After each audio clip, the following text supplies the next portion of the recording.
Programa Naquele que me fortalece, com o arcebispo metropolitano de Natal, Dom João Santos Cardoso. Um programa para o povo de Deus.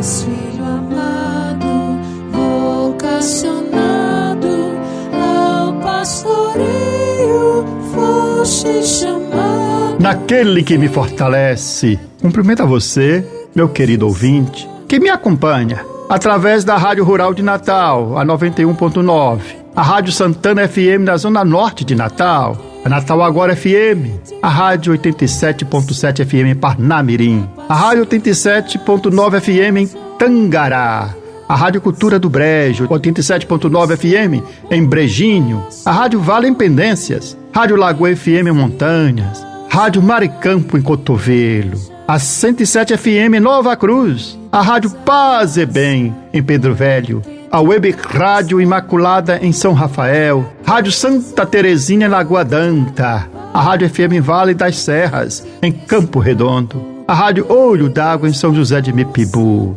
a Rádio Executiva FM em Nísia Floresta, a Rádio Santa Rita FM em Santa Cruz, a Rádio Jardim FM em Jardim de Angicos e da Rádio Palmeiras do Rio Cabugi, na cidade de Afonso Bezerra. Como Cristo, bom pastor, edificas a igreja, tu podes tudo. E a Deus, através da Virgem Maria, dirijamos a nossa oração. Ave do mar estrela, bendita Mãe de Deus, fecunda e sempre virgem, portal feliz dos céus. Ouvindo aquele ave do anjo Gabriel, mudando de Eva o nome, trazei-nos paz do céu.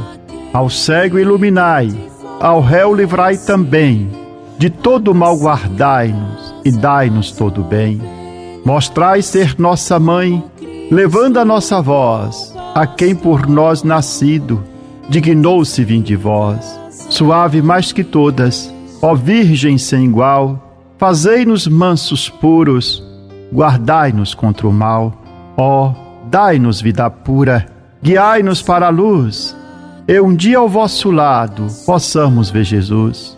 Louvor a Deus, ó Pai, e ao Filho sumo bem, com seu divino Espírito, agora e sempre. Amém. Oremos. Ó Deus Todo-Poderoso, pela intercessão de Maria, nossa Mãe, socorrei os fiéis que se alegram com a sua proteção, livrando-os de todo mal neste mundo e dando-lhes a alegria do céu. Por nosso Senhor Jesus Cristo, vosso Filho, na unidade do Espírito Santo. Proclamação do Evangelho com Dom João Santos Cardoso.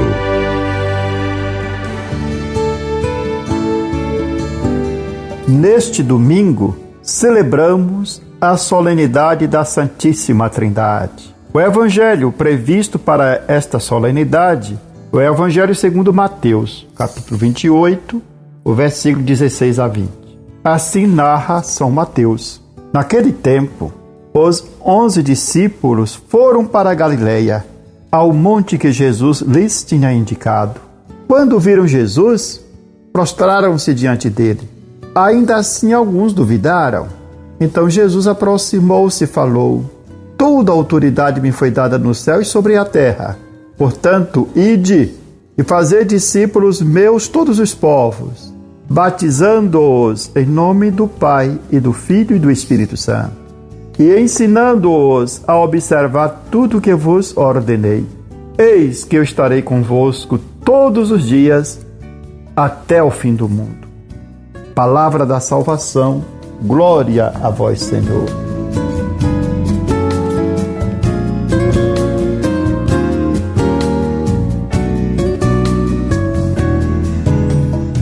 Celebramos, nesse domingo, a solenidade da Santíssima Trindade, que já foi pré-anunciada e preparada pela solenidade de Pentecostes, celebrada no domingo anterior, na qual nós contemplamos e celebramos o dom do Espírito Santo, o Consolador, aquele que vem em nosso auxílio para nos recordar os ensinamentos de Jesus e nos revelar os mistérios da nossa fé. É com a ajuda do Espírito Santo, de sua ação na vida da igreja, que podemos confessar a fé em um só Deus, em 3 pessoas distintas: Pai, Filho e Espírito Santo. As 3 pessoas divinas são um só Deus, porque cada uma delas é idêntica à plenitude da única e indivisível natureza divina. Elas são distintas entre si pelas relações que as põem em referência umas com as outras. O Pai gera o Filho é gerado pelo Pai, o Espírito Santo procede do Pai e do Filho. A solenidade da Santíssima Trindade não é um convite para decifrar o mistério que se esconde por detrás da fé do Deus uno e trino, ou seja, de um único Deus em 3 pessoas distintas. Mas é um convite para contemplar o verdadeiro rosto de Deus, um só Deus, no qual nós cremos, que se revela como uma relação amorosa de amor e comunhão em 3 pessoas. Deus nos criou para entrarmos nesse mistério de amor, como de fato ocorre ao sermos batizados. Somos batizados em nome do Pai e do Filho e do Espírito Santo. O Catecismo da Igreja Católica nos ensina que o mistério da Santíssima Trindade não pode ser conhecido pela pura razão humana. Porque é mistério. Se pudesse ser conhecido pela razão humana, já não seria um mistério. Santa Joana d'Arc afirmava que Deus é tão grande que supera a nossa ciência, portanto supera todo entendimento humano. Embora o mistério de Deus seja inacessível à pura razão humana, Deus vem em nosso socorro com a sua graça e revela para nós o seu rosto naquilo que podemos compreender. Esta é a função do Espírito Santo. Atua em nós, como já nos disse Jesus, nos prometeu o Espírito Santo, que faria recordar tudo o que ele disse, faria nos recordar os seus ensinamentos. Ou seja, é o Espírito que nos revela o mistério de Deus. E esse mistério foi revelado por Jesus e é a fonte de todos os outros mistérios.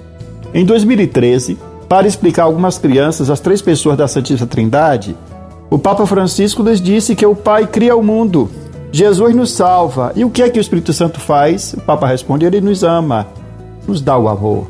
O Evangelho, que é proclamado nesse domingo da Santíssima Trindade, segundo Mateus, capítulo 28, versículo 16 a 20, Jesus nos fala desse mistério. Ele envia os discípulos em missão para fazer discípulos seus em todas as nações, batizando as pessoas em nome do Pai, do Filho e do Espírito Santo, ensinando-os a cumprir tudo o que ele mandou. Jesus, portanto, dá a entender que seu discípulo tem por missão se vincular ao Deus hino e trino, ao Pai, ao Filho e ao Espírito Santo. Os discípulos de Jesus receberam a missão de testemunhar a proposta de vida que Jesus nos deu no meio do mundo, e são enviados a apresentar a todos os homens e mulheres, sem exceção, o convite de Deus para integrar a comunidade trinitária. Como operam, então, as 3 pessoas divinas? Elas são inseparáveis na sua única substância. As pessoas divinas são inseparáveis também em suas operações. A Trindade tem uma só e a mesma operação. Mas no único agir divino, cada pessoa está presente segundo o modo que lhe é próprio na Trindade. Segundo exprime essa oração da bem-aventurada Elizabeth da Trindade: ó meu Deus, Trindade que adoro, pacifica a minha alma, faz dela o teu céu, a tua morada amada e o lugar do teu repouso. Que eu não te deixe jamais só, mas que eu esteja ali, toda inteira, completamente vigilante, na minha fé, toda adoradora, toda entregue à tua ação criadora. O mistério trinitário nos ensina que Deus é relação. Não é uma unidade isolada em si mesma e distante dos seres humanos. Porque Deus é uma relação, ele se abre e se comunica com os homens, nos revela o seu amor. No livro do Deuteronômio, especialmente o capítulo 4, o versículo de 32 a 40, Deus revela-se como o Deus da relação, empenhado em estabelecer comunhão e familiaridade com o seu povo. É um Deus que vem ao encontro dos homens, que lhes fala, que lhes indica caminhos seguros de liberdade de vida, que está permanentemente atento aos problemas dos homens, que intervém no mundo para nos libertar de tudo aquilo que nos oprime e para nos oferecer perspectiva de vida plena e verdadeira. Dizer que Deus é relação é isso. Deus se relaciona entre si, um só Deus, em três pessoas distintas, e se relaciona conosco, abre-se para nos comunicar o seu amor, se revela a nós. Em Deuteronômio 4, 32 a 40, Deus se revela ao povo de Israel e mostra que existe um só Deus, um único Senhor. Só o Senhor é Deus e não há outro além dele. Somente do único Deus verdadeiro brotam a vida, a salvação, a felicidade e a liberdade. E esta constatação convida o povo a não colocar a sua esperança e a sua realização em outros ídolos que aparecem sob a forma de deuses ou em outras propostas ilusórias e enganadoras. Por isso Israel deve, em primeiro lugar, cumprir as leis e os mandamentos de Deus, pois estas leis e mandamentos são um caminho seguro para a felicidade. Na Epístola aos Romanos, capítulo 8, versículo 14 a 17, São Paulo confirma a mensagem do Deuteronômio. O Deus em que acreditamos não é um Deus distante e inacessível. Não é um Deus que se demitiu do seu papel de criador, e que assiste com indiferença e impassibilidade aos dramas dos seres humanos. Mas é um Deus que acompanha com paixão a caminhada da humanidade e que não deseja oferecer a cada um de nós a sua graça, a vida plena, a vida em plenitude e definitiva. Em Romanos 8, 14 a 17, Paulo procura de forma especial mostrar que os cristãos, libertos da lei, do pecado e da morte por nosso Senhor Jesus Cristo, deixaram a vida velha da carne para viver a vida nova do Espírito. E o cristão que acolhe a proposta da salvação que Deus lhe faz em Jesus vive no Espírito, em uma relação de profunda comunhão com Deus. E nessa relação, o fiel cristão é alimentado com a vida de Deus. Os que aceitam receber a vida de Deus vivem no Espírito e são filhos de Deus. Deus, portanto, é para nós um Pai que continuamente nos cria e nos dá vida. E a partir de então, nós, cristãos batizados em nome do Pai, do Filho e do Espírito Santo, integramos a família de Deus. Já não somos escravos para vivermos com medo de um patrão ciumento e exigente, mas somos filhos, querido, de Deus, que nos ama com amor infinito. Portanto, a Deus nós podemos nos dirigir chamando de Pai, Papai, que é uma expressão de total intimidade filial que define uma relação marcada pelo amor, pela familiaridade, pela confiança e pela ternura. A condição de filhos é equipar os cristãos com Cristo. Assim nós nos tornamos herdeiros de Deus com Cristo e temos por herança a vida eterna. O nosso Deus é, de acordo com a catequese de Paulo, o Deus da relação, que veio ao encontro dos homens para oferecer-lhes a vida divina e entregá-los na sua família, tornando-os herdeiros da vida eterna. Celebrar Deus uno em trino, a solenidade da Santíssima Trindade, entrar, portanto, nessa relação com Deus, é também sermos pessoas trinitárias, pessoas que promovem a comunhão, que geram amor, fraternidade no mundo. E assim nós nos relacionamos com um Deus que é relação, que se abre a nós, e nos relacionamos com o irmão, vivendo aquela unidade perfeita que existe em Deus, e nos compromete também a viver em comunidade, em comunhão, pois a unidade de Deus não afeta a diferenciação das três pessoas. Um só Deus, uma só substância, em três pessoas distintas, Pai, Filho e Espírito Santo. Ó Trindade imensa e una, vossa força tudo cria, vossa mão que rege os tempos, antes deles existia. Pai da graça, fonte viva, luz da glória de Deus Pai, Santo Espírito da vida, que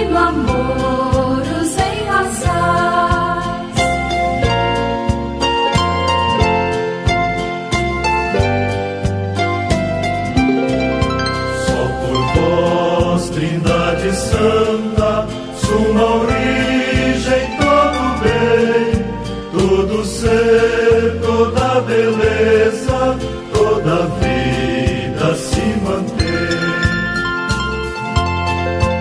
Nossos filhos adotivos, pela graça consagrados, nos tornemos templos vivos, a sempre dedicados.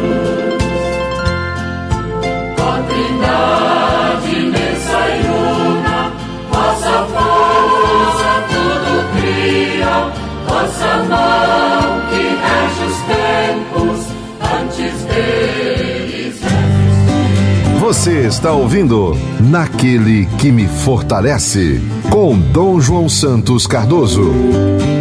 Palavra que evangeliza.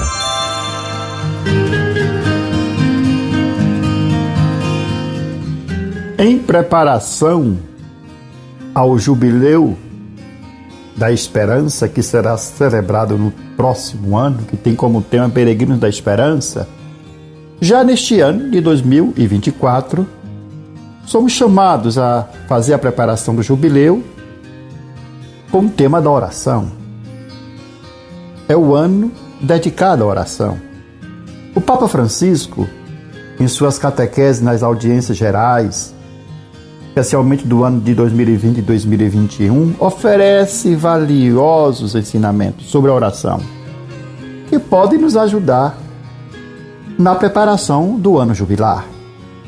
Na sua catequese do dia 21 de abril do ano de 21, o Papa Francisco nos ensina que a oração é um diálogo com Deus.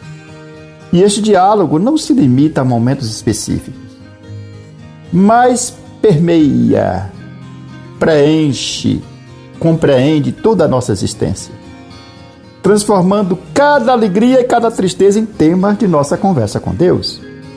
A palavra divina se fez carne, e na carne de cada ser humano a palavra retorna a Deus através da oração. A primeira oração do ser humano é sempre vocal, e embora saibamos que rezar não significa simplesmente repetir palavras, a oração vocal é a forma mais segura e sempre disponível para todos e pode ser praticada a qualquer momento, proporcionando a quem suplica, a quem agradece, a quem implora, a quem intercede, segurança nas dificuldades. Entretanto, rezar não é uma tarefa fácil. Na catequese do dia 19 de maio de 21, o Papa Francisco identifica as principais dificuldades na oração, como a distração, a aridez e a assídia. Na distração, a mente humana tende a se dispersar, e manter a concentração na oração torna-se um grande desafio. Na aridez, são comuns períodos de secura espiritual, onde a oração parece desprovida de consolação. Não sentimos vontade de orar e quando oramos não sentimos nada. E as razões para a aridez podem ser variadas e muitas vezes desconhecidas, podendo depender de nós. Vivemos um processo de aridez ou de Deus que parece a nós distante, como se não nos escutasse. A vida de fé, portanto, na aridez se alterna entre momentos de consolação e desolação. E sentir-se abatido é comum, mas o perigo reside em permitir que essa sensação cinzenta tome conta do coração, impedindo a oração e a consolação. Durante esses tempos de aridez, a fé pura e a perseverança são fundamentais para superá-la e manter o nosso coração aberto para receber a luz do Senhor, que deve ser aguardada com grande esperança. A assídia, ou preguiça espiritual, é a principal tentação contra a oração. Porque na assídia vivemos uma espécie de relaxamento da sese e frequentemente alimentada pela presunção, a assídia pode levar até a morte da alma. Para superar essas dificuldades é necessário não ceder nem a aridez e nem a assídia, nem a própria distração, mas manter a fidelidade na oração, mesmo quando ela parece infrutífera, mesmo quando parece para nós difícil orar. E buscar a oração comunitária é uma grande ajuda para quem tem dificuldade de estabelecer momento de oração pessoal, porque a oração comunitária favorece a oração individual e nos ajuda a manter a constância na oração. Também para vencer a assídia como a aridez espiritual, é ter sempre humildade. Preciso de humildade para reconhecer as nossas limitações e nos abrir a graça de Deus, a fim de que Deus assim possa sustentar a nossa vida de oração. O Papa Francisco aborda várias formas de oração. Tem a oração vocal, é quando usamos de palavras para falar com Deus, especialmente as orações que são recitadas, como o Pai Nosso, Ave Maria, o Credo, tantas outras orações. Temos a oração de intercessão, quando pedimos por alguém. A oração de súplica, quando a Deus pedimos determinadas graças. O louvor, o agradecimento. Tem também a meditação e a contemplação. Na catequese do dia 28 de abril, o Papa fala sobre a oração de meditação e nos lembra que a sua prática não é exclusiva do cristianismo. A meditação pode ser encontrada em várias religiões e até mesmo ela pode ser cultivada, praticada por pessoas que não têm uma concepção religiosa da vida, porque todo ser humano tem necessidade de meditar e de refletir. No entanto, há uma diferença específica da meditação cristã das outras formas de meditação, porque a meditação cristã possui uma característica, uma especificidade. A meditação cristã é um encontro com totalmente outro, é um encontro com Deus através de Jesus Cristo, diferente de uma busca introspectiva. A meditação cristã envolve a reflexão sobre a palavra de Deus e busca um encontro profundo com Cristo, guiado pelo Espírito Santo. A prática da meditação cristã pode assumir vários métodos, todos importantes, desde que ajudem a pessoa a se relacionar integralmente com Deus, envolvendo a mente, o coração e a vontade. Na oração de contemplação, cessam as palavras. Uma das mais belas formas de oração. Requer um nível de espiritualidade já superior e bem aprofundada, convívio contínuo com Deus. E a oração de contemplação se baseia na certeza de que nossa vida está cercada pelo mistério de Deus, pelo amor fiel de Deus. E é semelhante a um ato de fé, um ato de amor. É como se fosse um respiro da nossa alma, como se a nossa alma respirasse no próprio Deus, que purifica o nosso coração, ilumina o nosso olhar, permitindo que vejamos a realidade sob a perspectiva do Eterno. Na catequese do dia 5 de maio de 21, o Papa Francisco afirma que ser contemplativo não depende dos olhos, mas do coração. E nisto entra em jogo a oração como um ato de fé e amor, como um respiro da nossa relação com Deus. Citando o Catecismo, o Papa lembra um famoso testemunho do Santo Cura d'Ars, que afirma que a contemplação é o olhar da fé fixada em Jesus. Dizia um camponês, perguntado o que ele fazia tanto tempo diante do Santíssimo, ou diante da cruz, o que ele dizia? Nosso Senhor, eu olho para ele, dizia o camponês, e ele olha para mim. A luz do olhar de Jesus, na contemplação, ilumina os olhos do nosso coração e nos ensina a ver tudo sob a luz da sua verdade, da sua compaixão para com todos os homens. E é esse olhar de amor mútuo, onde eu olho para ele e ele olha para mim, que transforma a nossa vida e revela um amor fiel que nos rodeia e do qual nada pode nos separar. A contemplação difere da meditação. Enquanto a meditação envolve a mente e a reflexão, a contemplação é a expressão do coração que se sente visto e amado por Deus. Assim, à medida que se aproxima o jubileu de 2025, neste ano, que é dedicado à oração, procuremos cada vez nos aproximar de Cristo Jesus na intimidade, na interioridade, renovando o nosso coração e alimentando a nossa esperança. Ouça toda semana nesta emissora o programa Naquele que me Fortalece com o arcebispo de Natal, Dom João Cardoso. Oração, comentário do Evangelho e reflexões. Contamos com a sua audiência. Aquele que me fortalece, ó irmãos, por Cristo a missão acontece. Aquele que me fortalece é o Senhor.